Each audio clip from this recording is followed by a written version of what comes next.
ദൈവമേ അവിടുന്നാണ് എൻ്റെ ദൈവം. ഞാനങ്ങയെ തേടുന്നു. എൻ്റെ ആത്മാവ് അങ്ങേയ്ക്കായി ദാഹിക്കുന്നു.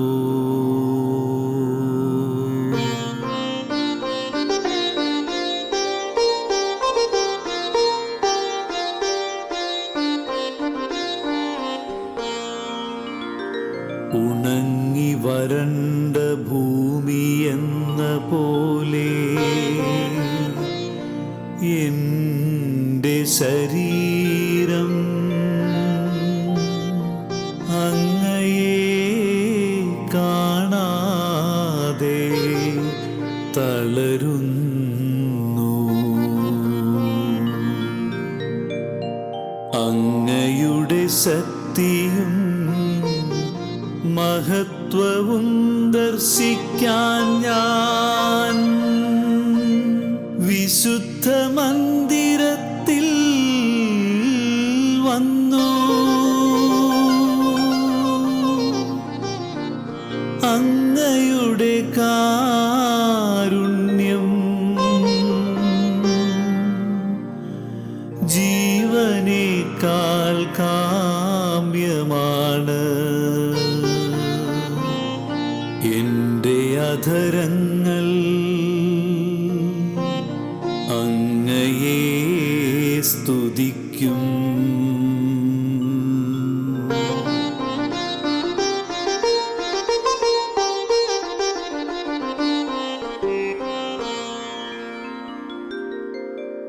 എൻ്റെ ജീവിതകാലം മുഴുവൻ ഞാൻ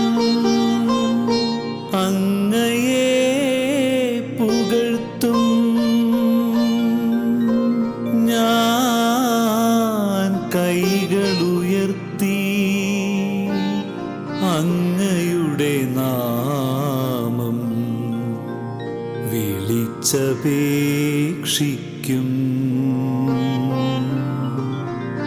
കിടക്കയിൽ ഞാൻ അങ്ങയെ ഓർക്കുകയും രാത്രിയാമങ്ങളിൽ അങ്ങയെ കുറിച്ചു ധ്യാനിക്കുകയും ചെയ്യുമ്പോൾ മജ്ജയും മേധസ്സും കൊണ്ടെന്ന പോലെ സംതൃപ്തിയടയുന്നു.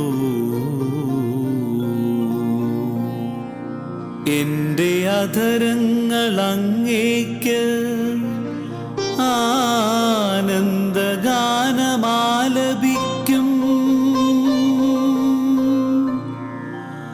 അവിടുന്നെൻ്റെ സഹായമാണ്. അങ്ങയുടെ ചിറകിൻ കീഴിൽ ഞാൻ ആനന്ദിക്കും.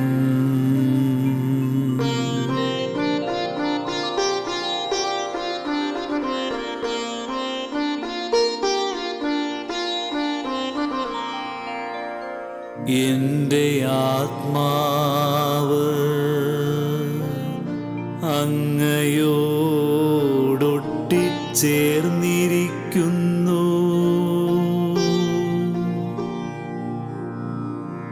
അങ്ങയുടെ വലത്തുകൈ എന്നെ താങ്ങി നിർത്തുന്നു. എൻ്റെ ജീവൻ നശിപ്പിക്കാൻ നോക്കുന്നവർ ഭൂമിയുടെ അഗാധഗർത്തങ്ങളിൽ പതിക്കും. അവർ വാളിനിരയാകും.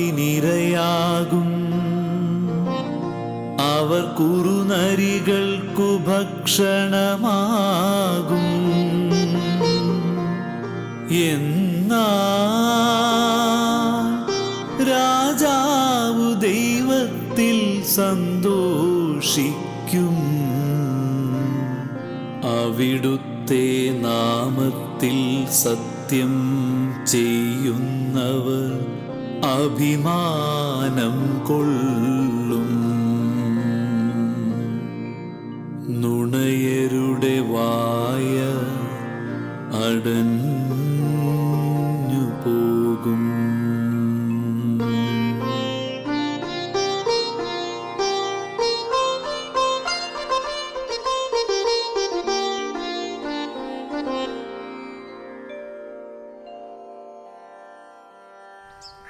ഷാലോം ടിവിയുടെ ഉണരൂ പ്രഭാതമേ എന്ന ഈ പ്രോഗ്രാമിലേക്ക് എല്ലാ മാന്യ പ്രേക്ഷകർക്കും സ്വാഗതം. പ്രഭാതത്തിലെന്നെ സമർപ്പിച്ചു നാഥ, വാഴ്ത്തുന്നു ഞാനും ദിവ്യാപദാനം എന്ന് പാടി തുടങ്ങണം എന്നല്ലേ? അങ്ങനെ പാടിയ ഒരാളാണ് ഇന്ന് നമ്മൾ സങ്കീർത്തനത്തിൽ കണ്ടുമുട്ടാൻ പോകുന്നത്. മറ്റാരുമല്ല, ദാവീദ്. ദാവീദ് തന്നെ ഇങ്ങനെ ഒന്ന് പാടി പ്രാർത്ഥിച്ചിട്ടുണ്ട് 63-ാം സങ്കീർത്തനത്തിൽ. ഇന്ന് നമ്മൾ വിചിന്തനം ചെയ്യാൻ പോകുന്നതും ദാവീദിനോടൊപ്പം ഒന്ന് സഞ്ചരിക്കാൻ പോകുന്നതും ഈ പാതയിലൂടെയാണ്. ദൈവമേ, പ്രഭാതത്തിൽ ഉണർന്ന് നിനക്ക് ഞാൻ നന്ദി പറയുകയാണ്, എനിക്കൊരു ജീവിതം തന്നതിന് നന്ദി പറയുകയാണ് എന്ന് പറയുന്നതാണ്. പക്ഷെ നന്ദി പറയുന്നത് ആരാണെന്നല്ലേ? തീർച്ചയായിട്ടും അറിയാം, നമുക്കറിയാം. ദാവീദിനെ നല്ലതുപോലെ നമുക്കറിയാം. ഈ 63-ാം സങ്കീർത്തനം എഴുതിയിരിക്കുന്നത് അതിൻ്റെ തലക്കെട്ടിൽ പറയുന്നത് പോലെ ഒരു മരുഭൂമിയിൽ വെച്ചാണ് എന്നാണ്. ജീവിതത്തിൻ്റെ ആ ഏറ്റവും കഷ്ടം പിടിച്ച സമയത്ത് ഒരു മരുഭൂമിയിലേക്ക് ഓടിപ്പോയ ആ ഒരു മനുഷ്യനെക്കുറിച്ച് നല്ല ബോധ്യമുണ്ടല്ലോ നമുക്ക്. അയാൾ ദാവീദ് മരുഭൂമിയെ പുൽകിയതാണ്. ഇഷ്ടം കൊണ്ട് ചെന്നുപെട്ടതല്ല, വന്നു ചേർന്നതാണ്. മരുഭൂമി അയാളെ തേടി ചെന്നതാണ് എന്ന് പറയുന്നതാണ് കൂടുതൽ ഉചിതം. കാരണം എന്താണെന്നല്ലേ? രാജാവാകുന്നതിന് മുമ്പ് സാവൂളിൽ നിന്നും ഭയന്ന് അയാൾ ഓടി ഒളിച്ചത് ആ മരുഭൂമിയിലേക്കാണ്. ആ മരുഭൂമിയിലെ ഗുഹയിൽ അയാൾ തങ്ങിയിട്ടുണ്ട്. പിന്നീട് രാജാവൊക്കെ ആയിക്കഴിഞ്ഞ് സ്വന്തം പുത്രൻ അബ്സലോമിൽ നിന്നും രക്ഷപ്പെടാൻ വേണ്ടി പോലും അയാൾക്ക് ഈ മരുഭൂമിയെ തന്നെ പുൽകേണ്ടി വന്നു. മരുഭൂമിയാണ് അയാളെ വിളിച്ചത്, അയാൾ മരുഭൂമിയെ കണ്ടെത്തിയതല്ല. ജീവിതത്തിൽ അങ്ങനെയാണ്. ഒട്ടും നനച്ചിരിക്കാതെ നല്ല ദൈവം തന്നു നമ്മളെ വളർത്തുന്ന ഒത്തിരി ജീവിത സാഹചര്യങ്ങൾക്കുമൊക്കെ അപ്പുറം ചില മരുഭൂമികൾ കാത്തിരിക്കുന്നുണ്ടാവാം. ഈ കാത്തിരിപ്പിനൊടുവിലാണ് നമ്മൾ തിരിച്ചറിയുന്നത്, ദൈവമേ, ഇവിടെ ആയിരിക്കുന്നത് എങ്ങനെ തന്നെ ആയാലും നന്ദിയുണ്ട്, കൈപിടിച്ചതിന് നന്ദിയുണ്ട് എന്ന്. ദാവീദ് ഈ സങ്കീർത്തനം യൂദാ മരുഭൂമിയിൽ വെച്ച് രചിച്ചു എന്ന് പറയുമ്പോൾ ആ മരുഭൂമിയുടെ ഊഷരത മൊത്തം അയാൾക്ക് അറിവുള്ളതാണ്. ജീവിതത്തിൻ്റെ ചില സാഹചര്യങ്ങളിലൊക്കെ അങ്ങനെയല്ലേ?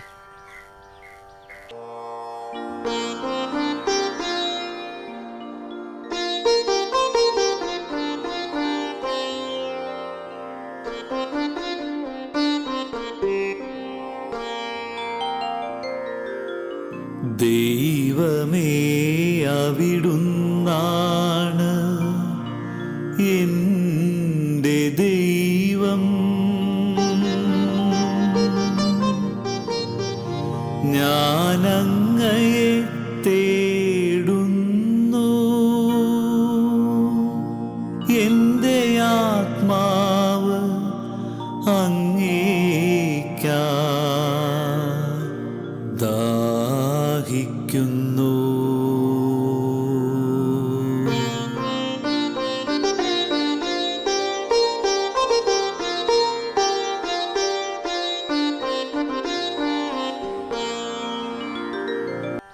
ജീവിതത്തിൻ്റെ ചില പാഠങ്ങളൊക്കെ നമ്മൾ തിരിച്ചറിയുന്നത് മരുഭൂമിയിലാണ്.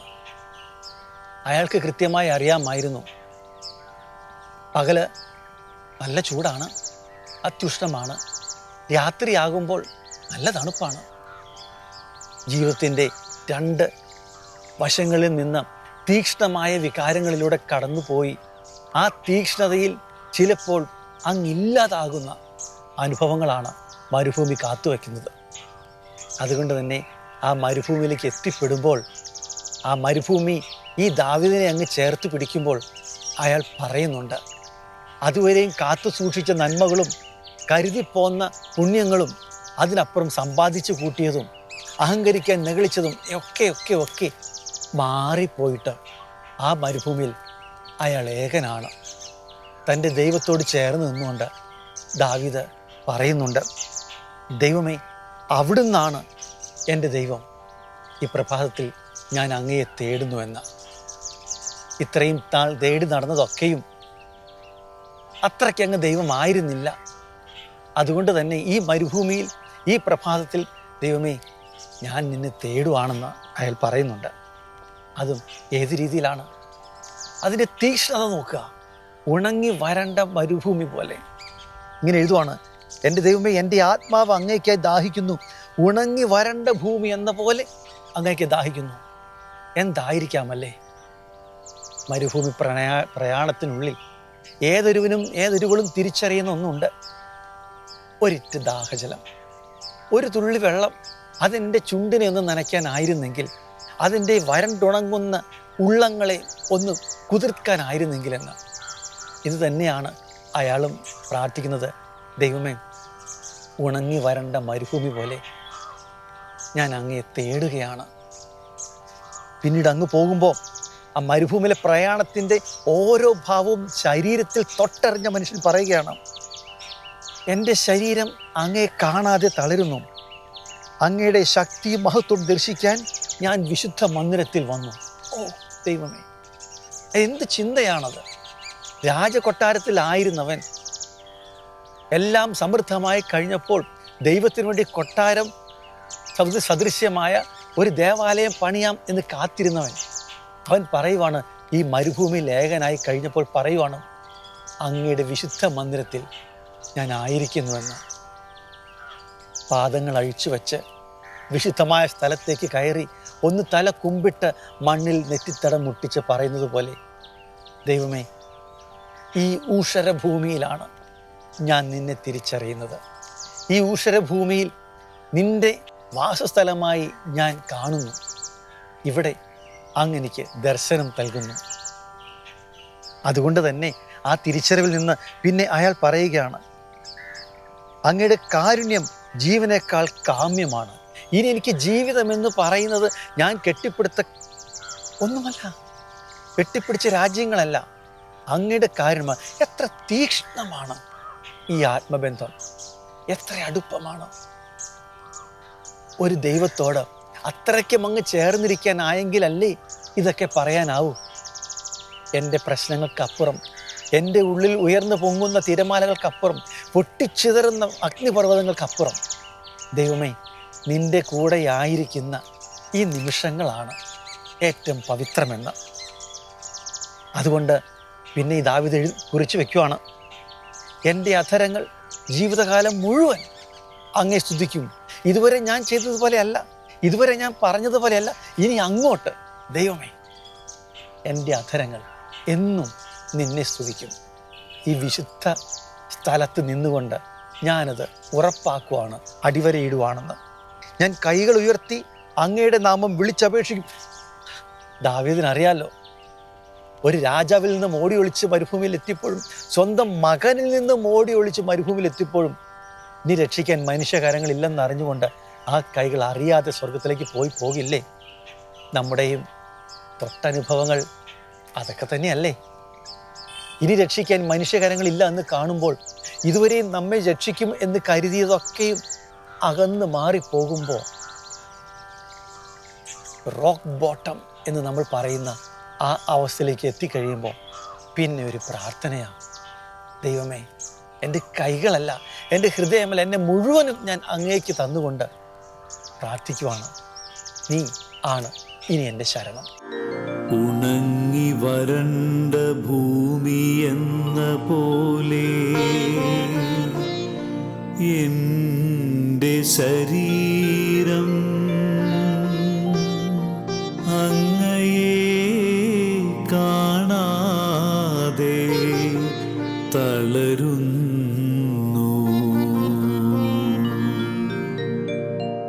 അങ്ങയുടെ ശക്തിയും മഹത്വവും ദർശിക്കാൻ ഞാൻ വിശുദ്ധ മന്ദിരത്തിൽ വന്നു. അങ്ങയുടെ കാരുണ്യം ജീവനേക്കാൾ കാമ്യമാണ്. എൻ്റെ അധരങ്ങൾ അങ്ങയെ സ്തുതിക്കും.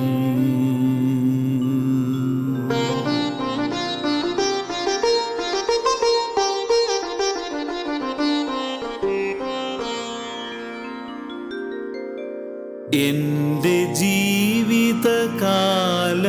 മുഴുവൻ ഞാൻ അങ്ങയെ പുകഴ്ത്തും. ഞാൻ കൈകളുയർത്തി അങ്ങയുടെ നാമം വിളിച്ചപേക്ഷിക്കും.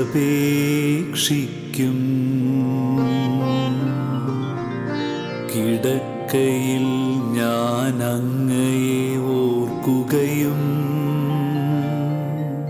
രാത്രിയാമങ്ങളിൽ അങ്ങയെ കുറിച്ചു ധ്യാനിക്കുകയും ചെയ്യുമ്പോൾ മജ്ജയും മേധസ്സും കൊണ്ടെന്ന പോലെ സംതൃപ്തിയടയുന്നു. എൻ്റെ അധരങ്ങൾ അങ്ങേക്ക് ആനന്ദഗാനമാലപിക്കും. അവിടുന്നെൻ്റെ സഹായമാണ്. അങ്ങയുടെ ചിറകിൻ കീഴിൽ ഞാൻ ആനന്ദിക്കും.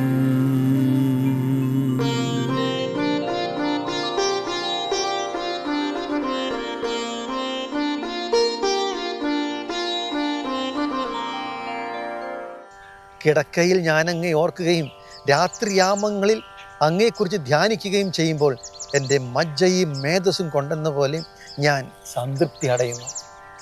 ഉറപ്പാണ്, അത്രയും നാൾ എന്തൊക്കെയോ ചിന്തിച്ചു കൂട്ടാനുണ്ടായിരുന്നു. രാജ്യഭരണം, കുടുംബഭരണം എന്ന് തുടങ്ങി എന്തൊക്കെയോ ഉണ്ടായിരുന്നു. രാത്രിയിൽ ഒന്ന് ശാന്തമായി കിടക്കുമ്പോൾ ചിന്താമണ്ഡലങ്ങളിലൂടെ കടന്നു പോകുന്ന അനുഭവങ്ങൾ അത്രയും പടിപടിയായി ഓർമ്മയിലേക്ക് വരുമ്പോൾ എങ്ങനെ പറയാതിരിക്കും, ദൈവമേ ഇതുവരെയും കൈപിടിച്ചതിന് നന്ദി മാത്രമെന്ന്, ഇതുവരെയും കൈപിടിച്ച് വളർത്തിയതിന് നന്ദി മാത്രമെന്ന്. ഈ മരുഭൂമിയിൽ പോലും, എൻ്റെ ഏകാന്തതയിൽ പോലും, ഈ കൊടിയ ചൂടിലും അതിശൈത്യത്തിലും പോലും ദൈവമേ നിൻ്റെ കൂടെ ആയിരുന്നു കൊണ്ട് ആ സ്വർഗത്തിൻ്റെ ചില നിമിഷങ്ങൾ എൻ്റെ ജീവിതത്തിൽ ചാലിച്ച് ചേർക്കാനായാൽ ഇതല്ലേ ദൈവമേ എൻ്റെ നന്മകൾ, എൻ്റെ സ്വർഗം എന്ന് പറയുന്നത്. അതുകൊണ്ടാണ് അവൻ പറയുന്നത്, ഈ സംതൃപ്തിയിൽ നിന്ന് പറയുകയാണ്, എൻ്റെ അധരങ്ങൾ അങ്ങേക്ക് ആനന്ദഗീതം ആലപിക്കും. കാരണം അവിടുന്നാണ് എൻ്റെ സഹായകൻ. അങ്ങയുടെ ചിറകിൻ്റെ കീഴിൽ ഞാൻ ആനന്ദിക്കും. എത്രയോ മനോഹരമാണ് ആ ചിന്ത. ബൈബിളിൽ എന്നും പൊങ്ങി വന്നു നിൽക്കുന്ന ആ മനോഹരമായ ബിംബമാണത്. അങ്ങയുടെ ചിറകിൻ്റെ കീഴിലാണ് എൻ്റെ ആശ്രയം. ദൈവമേ നീ എന്നെ പൊതിഞ്ഞു നിർത്തുവാണ്.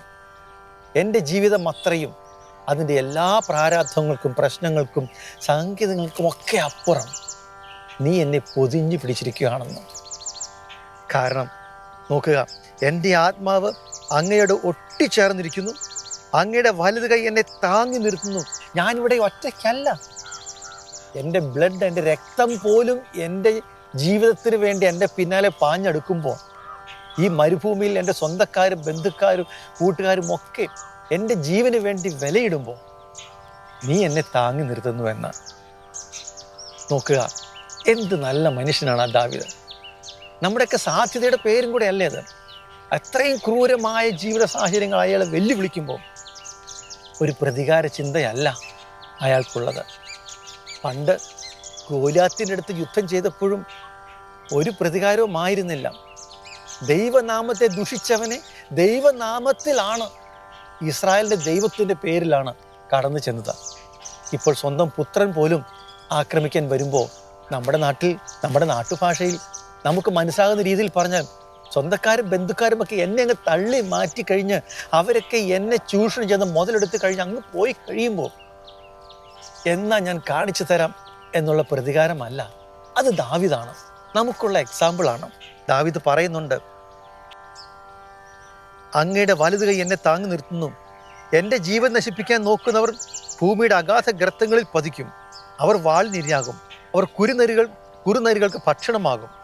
എന്നാൽ ദൈവനാമത്തിൽ രാജാവ് സന്തോഷിക്കും, അവിടുത്തെ നാമത്തിൽ സത്യം ചെയ്യുന്നവർ അഭിമാനം കൊള്ളും. ഇതല്ലേ കോൺഫിഡൻസ്? ഇതല്ലേ തീക്ഷ്ണത? ഇതല്ലേ ആഴമായ വിശ്വാസം എന്ന് പറയുന്നത്? എന്തൊക്കെ പ്രശ്നങ്ങളിലൂടെ ഞാൻ കടന്നു പോയാലും നീ എന്നെ താങ്ങി നിർത്തുമെന്നുള്ളത്. അതുകൊണ്ടായിരിക്കുമല്ലോ യെശയ്യാ പ്രവാചകനിലൂടെ പറഞ്ഞത്, അഗ്നിയിലൂടെ നടക്കേണ്ടി വന്നാൽ നിനക്ക് പൊള്ളലേൽക്കില്ല, നദി കടക്കേണ്ടി വന്നാൽ നീ മുങ്ങിപ്പോകില്ല, തിരമാലകൾ നിന്നെ വിഴുങ്ങില്ല. ഈ തീക്ഷ്ണതയാണ്, ഈ കോൺഫിഡൻസ് ആണ് ദാവീദിന്റെ പക്കൽ ഉണ്ടായിരുന്നത്. ഈ കോൺഫിഡൻസ് അല്ലേ നമ്മയും മാടി വിളിക്കുന്നത്? ഓർമ്മയിൽ സൂക്ഷിക്കാനാണ്. ദൈവമേ, എൻ്റെ ജീവിതവും മരുഭൂമികൾ കടന്നു പോകുന്നതാണ്. വ്യക്തി ജീവിതത്തിലും കുടുംബജീവിതത്തിലും ജോലി സ്ഥലത്തും സാമൂഹ്യ ചുറ്റുവട്ടങ്ങളിലുമൊക്കെ മരുഭൂമികൾ എന്നെ തേടി വരാറുണ്ട്. എൻ്റെ ഏകാന്തത, ആരും എന്നെ മനസ്സിലാക്കുന്നില്ല എന്നുള്ള കാഴ്ചപ്പാട്, എല്ലാവരും എനിക്കെതിരെ തിരിയുന്നു കാണുമ്പോൾ, സങ്കീർത്തകൻ പറയുന്ന പോലെ എല്ലാവരും എനിക്കെതിരെ കോപ്പ് കൂട്ടുമ്പോൾ, അവിടെയുമൊക്കെ നിൻ്റെ വലം കൈ എന്നെ ചേർത്ത് നിർത്തുന്നുവെന്ന്, നീ എന്നെ താങ്ങി നിർത്തുന്നുവെന്ന്, നിൻ്റെ ഉള്ളം കൈയിൽ ഞാൻ സ്ട്രോങ് ആണെന്ന്, നിൻ്റെ കൂടെ ആയിരിക്കുമ്പോൾ ഞാൻ തളരില്ല, മരിക്കില്ല എന്ന്. മരുഭൂമി ദൈവ സാന്നിധ്യത്തിൻ്റെ സ്ഥലമാണ്. ദാവീദ് അനുഭവത്തിലൂടെ പറഞ്ഞു തന്നതാണ്. ഒരു ദാവീദിന് പറയാമെങ്കിൽ നമ്മുടെ മരുഭൂമികളിലൊക്കെ നമ്മൾ ആരാണ് അല്ല എന്ന് പറയാൻ? പ്രാർത്ഥനയാണ്. ദൈവമേ, ഇനി അങ്ങോട്ടുള്ള നാളുകളിൽ മരുഭൂമികൾ എന്നെ തേടി വരുമ്പോൾ നിന്നോടുകൂടി ചേർന്നിരുന്നു കൊണ്ട് പറയാനുള്ള കൃപ നൽകണമേ. ഈ വിശുദ്ധ സ്ഥലത്ത് ഞാൻ നിന്നെ പ്രകീർത്തിക്കും, ജീവിത അവസാനം വരെ ഞാൻ നിന്നെ പ്രകീർത്തിക്കും. എൻ്റെ ആത്മാവ് അങ്ങയോടൊട്ടിച്ചേർന്നിരിക്കുന്നു,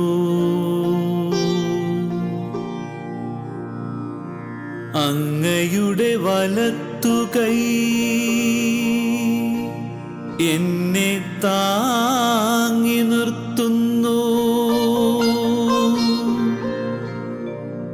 എൻ്റെ ജീവൻ നശിപ്പിക്കാൻ നോക്കുന്നവർ ഭൂമിയുടെ അഗാധഗർത്തങ്ങളിൽ പതിക്കും. അവർ വാളിനിരയാകും, അവർ കുറുനരികൾക്കു ഭക്ഷണമാകും. എന്നാൽ